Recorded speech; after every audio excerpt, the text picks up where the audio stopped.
Welcome back, boys and girls, to another episode before we go racing this weekend. I have a little project that I've been wanting to do for a while, and now is the perfect time to make that happen.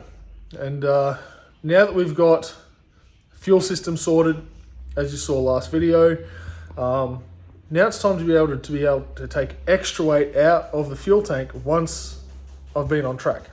And to do that, I needed to get some very specific parts. And I've got them now. So, let me show you how we're going to do it.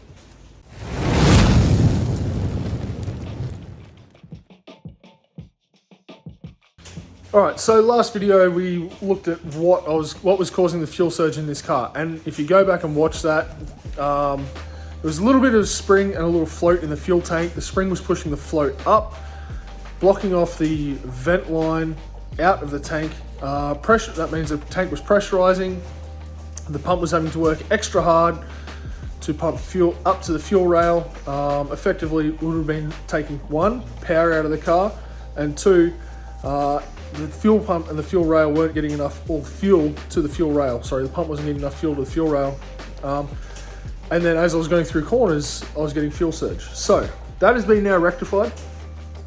Tank's all squared away. We have run a vent line to the rear wheel well. It will not get hit by a tyre. It is in a place that if anything was happening to the rear camber, the tyre would actually rub on the shock before it even comes anywhere near the vent line, and for it wouldn't even rub on the shock because I have camber stops in there.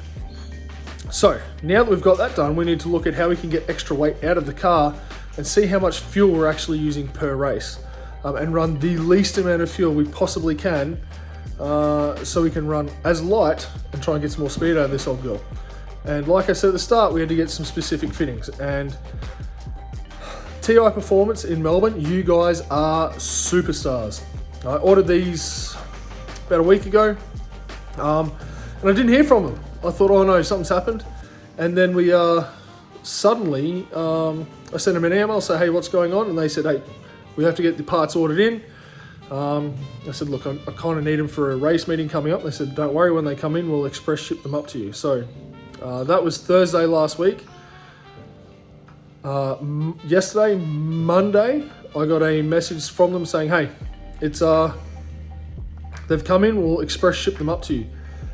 At 10:30 Tuesday morning, remember coming from Melbourne to Brisbane, 10:30 Tuesday morning, they were at my house, ready to go, and you guys are superstars. So if you have any questions about these fittings, TI Performance is where I got them from, and they were brilliant to deal with.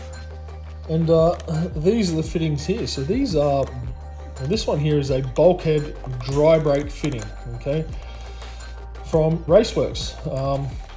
These guys, I literally just looked up dry brake fittings now. There was a manufacturer on the Gold Coast who makes these in a 10 AN dry brake fitting, which I thought it was much cheaper, but it's also huge. And you have to put a lot of connections in to bring it back down to a size that I could work with, which means more connections means more chances of leaks, and I want to try and avoid that. So I paid a little bit extra and got some 6 AN dry brakes with an 8 AN body on them, and these things are phenomenal. So essentially what I can do is run these in line between the fuel rail and the fuel pressure regulator, connect these up so it'll still send fuel to the fuel pressure regulator while the car's on track. Once I'm done racing, I can then take one of the ends off these and hook it up to a piece of fuel hose, and then connect it up to this bulkhead fitting, which I've got a bracket for. And then made a bit of a loom up, and I'll show you how that'll work in a second. And I'll be able to pump the remainder of the fuel out of the tank into a fuel can, just so I can always be sure of how much fuel I'm actually using per race and what I'm putting into the car. Got a bunch of 6AN 5/16 fuel barbs here, so they'll be perfect, but this will be going through a bracket. Now, the bracket starts off with this that will sit on the side of the engine mount, and I'll show you very shortly where that's going to go.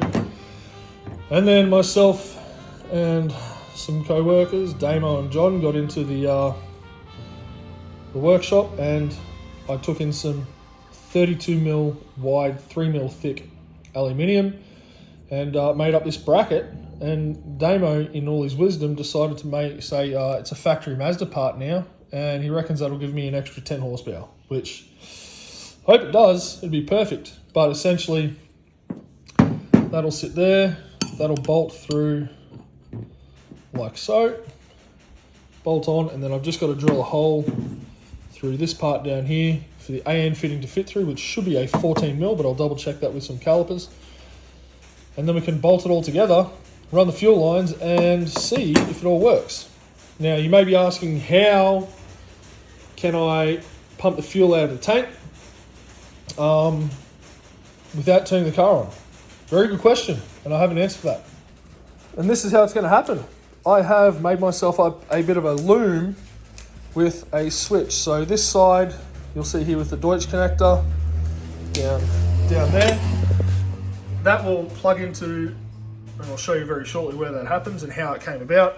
I have a switch here, powered switch, okay, just an on-off, and then some connections there to a battery. So I've got a spare battery there that I took out of the car when I put my lithium battery in. So I can use that to power the pump, and then I will show you where this line will feed into to activate the pump. All right, down here we have another Deutsch connector. Now, before anyone says, oh, you can't do that, that's not allowed, well, it was either patch and punch of the harness in there that had some wires crushed and slightly had worn through some of the sheathing on there, or I just put a plug-in line. So I just put a plug-in line, so I'm still using the original wires, but now it gives me an access point to actually plug into the power of the pump, run a positive and negative straight to the pump, so that'll activate the pump off the switch, and that's run to the battery, and then that will pump the fuel through the fuel line up out of the dry brake into a fuel can. In theory. But we'll wait and see if it works. We'll just have to test it all out and see if it all comes to fruition. But the first thing we need to do is drill a hole in our bracket for our bulkhead fitting to go through. The beautiful thing is, some of the dry brakes don't actually come with a bulkhead nut on the bottom of the dry brake, and this one does, which is one less thing you have to buy, which is perfect. So we'll get it all sorted, get the hole drilled. I'll put it in the vise and drill 14mm hole. Make sure it's all good, and then we'll start putting the system together and bolt it in the car and see if we can't make this thing work and take some weight out of the car after each race. And the first part of the puzzle is now complete. So we've got our hole drilled. I think it's about a 14.2mm hole with the bulkhead fitting. That's done up nice and tightly, and our bracket on. Now there is a bolt that goes through there. It is currently on the engine mount, so what I'll do is I want to get the barb fitting right there on the bottom of this first before I put that in, because the bolt that holds, or the screw that holds this bracket to the engine mount will fit through this little gap just there. So we'll put that barb on, and then we can start routing lines to and from the dry brake fittings. But so far it's coming up nicely. We'll put that barb on and see how we go. There we have it. Now it's to see if we can mount it up in the car and see how it actually fits nicely. This part with the red cap, there's another barb that will come off there to a fuel hose. This part comes off, and I'll show you how it all works on another one I've got over here, but these things are so cool. So I'll put it in the car, mount it up, and we'll see if we can't make it all work. So where this thing actually sits is just down there, where that little bolt is, just down there. It sits on the edge of the engine block. Oh, sorry, the engine mount, not the engine block. And so we've got to put it in there. And this bracket just clears the harness for the knock sensor. So if we need to, what we can do is kind of bend that bracket for the sensor so it clears a little bit nicely. And then we can mount it up there. So what I'm going to do is I'm going to pull that little screw out just there and put it in, and then see if we can mount it up. The hard part's going to be just tightening it all up. But I'm sure we'll figure out a way and make it all work and tighten it down. And then we can run some lines for the fuel. Alright, so we have our dry brake connected up on our bracket just there. And the beautiful thing is, if I can swap hands on the camera, I can focus. This is our female connection, that's the male down there, and it just slides in over the top like that. And all we have to do is just reach in, twist it, and it is now fully connected. Now, these things can hold, I think they say up to like 10,000 PSI, so we're not running nearly that much through these things. So these will be perfect for what we want to do. So what I'm going to do now is pull that top off, then try and run some hose to the bottom. I'll have to see if I've got some hose, if not I'll have to find some. And we can run from the rail, and we've got to come up through the bottom of that barb down there. This hose just here we'll get rid of, because then the top part from this one will then come up and then feed into here. So let's put the barb fitting on this top one, and then we will try and run some hose for the bottom there. Man, so climbing underneath the car trying to get some of this hose on. I was using some Aeroflow 500 series hose, and it's push lock hose. You can use it for fuel injected models. It just takes a lot of effort to get it into the actual fitting, especially when you're upside down underneath the car. So I got it in, and this is what it looks like now. All right, so we've got our hose there running out of the fuel rail down and then into the bottom of our dry brake. And then our fuel that goes to the fuel pressure regulator is into our fitting there. So that, let's see if I can do it with my fat hand in the way, which is no chance. That goes down there like so. Push down. That is on. So our dry brake is now fitted. And that line runs from the fuel rail up through the dry brake into our fuel pressure regulator. Now, when I want to drain the tank, all I have to do is just push down, twist, pull it up. That disconnects the dry brake, and then I can get the other one and make the secondary hose that will pump from the pump.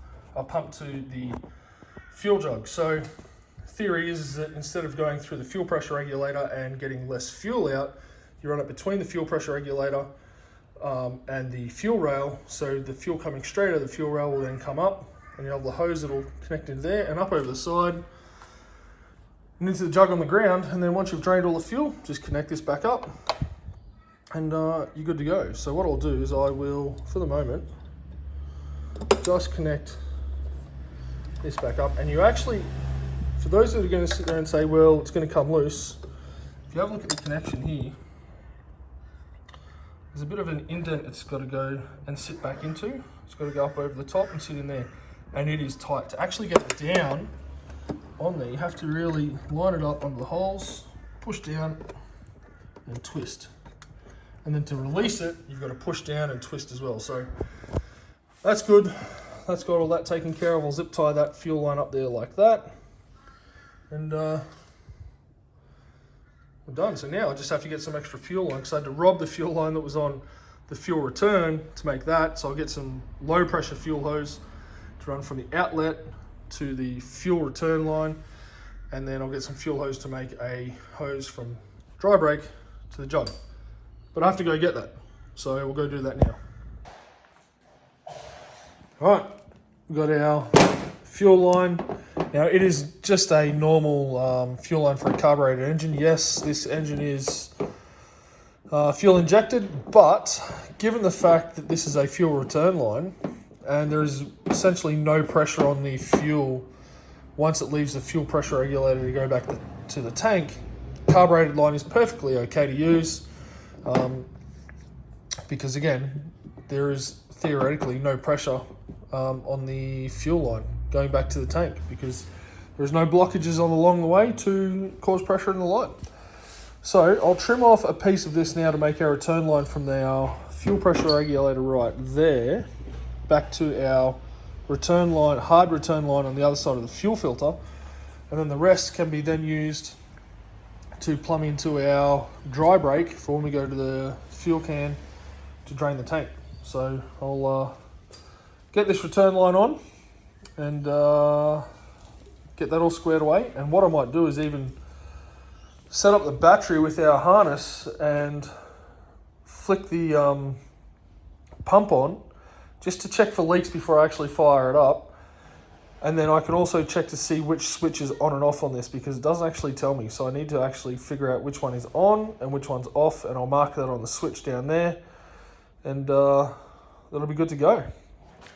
Got the hoses hooked up. Now it is time to put the battery and the wiring harness on and see if we have any leaks, because in theory, if it's all wired correctly, the pump will just pump fuel through, won't flood the engine because ignition's not going, and it will just flood across the rails, back through the fuel pressure regulator, back into the tank. So I've just have consistent circuit of water going through there, or flow of fuel.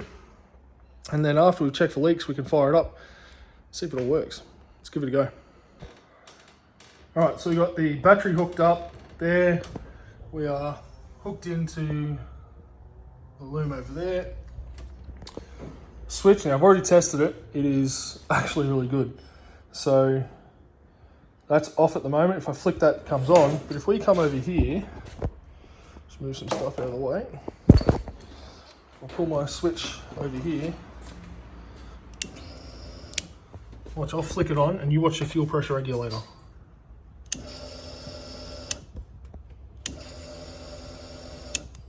And that is feeding fuel through, and I don't see any leaks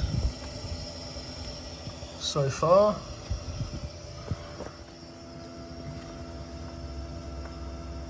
None down there. So it's just circulating fuel through. So let's check underneath the car.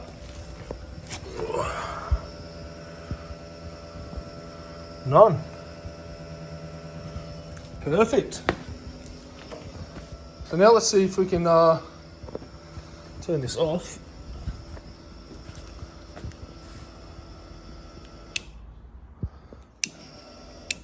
So what we'll do now is we'll now plumb up our other hose and our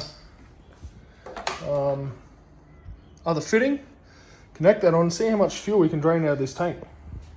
Right, so before we plumb that up, I just thought I'd show you how a dry brake fitting works. So you'll see these two, there's one indent there, one on the other side, and all you have to do is just push it, rotate it, and it comes apart. Now those two fittings, this one here will push into this one.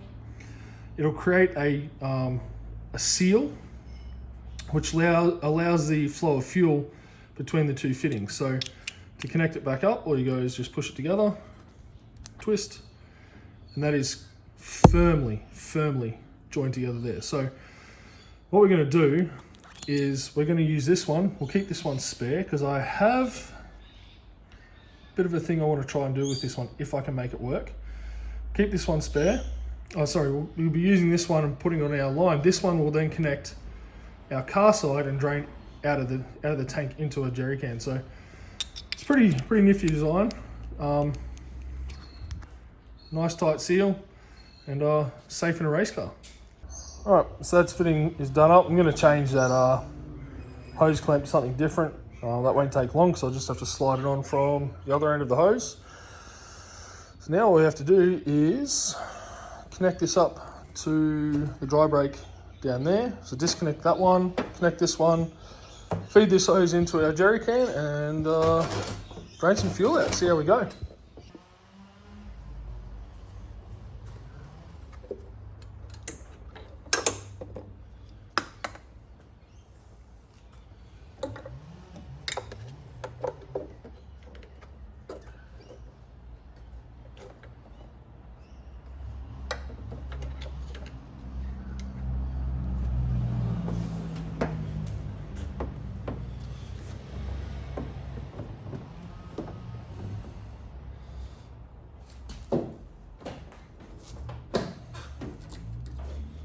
switch.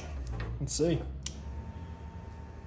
Oh, how good is that?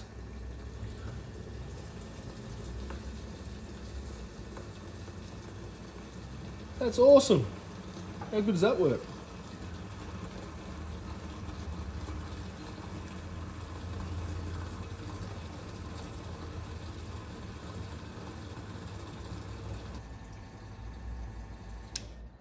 Right, well we know it pumps it out. Let's see if it'll fire up with the connection on, which in theory it should.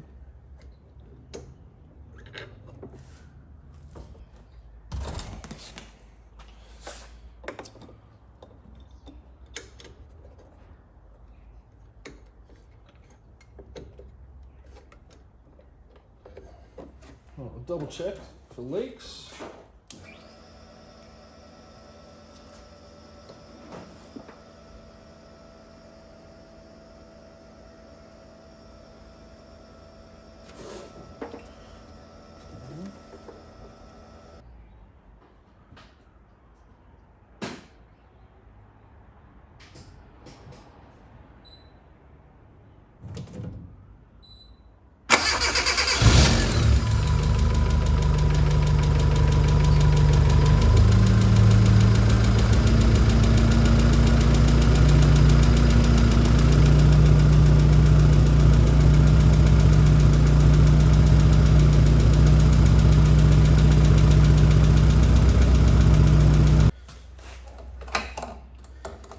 Well, good.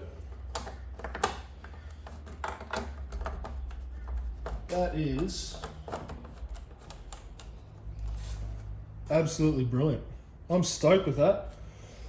These connections, these dry brake fittings make life so much easier, and just instead of unthinking things from rails or ball joints and stuff like that, literally just straight up and out, one on, find it. Turn it on and away you go. Like that is bloody brilliant. So, see how that goes this weekend. It could be a colossal failure, or it could be an absolute win. Well, I'm stoked. So, Raceworks, dry brake fittings, Aeroflow make them. The only reason I went for Raceworks and the guys at TI Performance is because they make a dry brake with a bulkhead fitting, and I wanted that for our bracket down there. So these things are brilliant. If it's something you want to do, let me know. I could probably, actually I might have in the comments or in the description down below tag or link these parts that I used. And yeah, just 6AN barbs and a 6AN dry brake that has a 8AN body on it. So brilliant. The only reason 6AN is because it's more than enough for the fuel system, and it comes with a 5/16 barb, which we use for the fuel fitting, for the fuel hose. So it's perfect. All right. Well, I'm gonna go put this fuel back in the car and tidy this thing up, because we have a race meet coming up this weekend, and I need to do a wheel alignment on it, get it squared away, and then we can push towards getting some weight out of this car. So by doing this now, by draining fuel out of the tank, I can actually gauge how much fuel is in the car, how much is left, how much I've used, do a calculation, and then I can put more in for the stuff I need, run as little as weight as possible, and then we can hopefully save some weight. So I'm hoping, all going well, I should be able to save at least 20-25 kilos just in fuel from what I had before, all going well. So we'll wait and see. All right, I'm going to tidy this car up, put this away, because this thing is the duck's nuts, and we'll I'll see you hopefully at racetrack. Bye guys.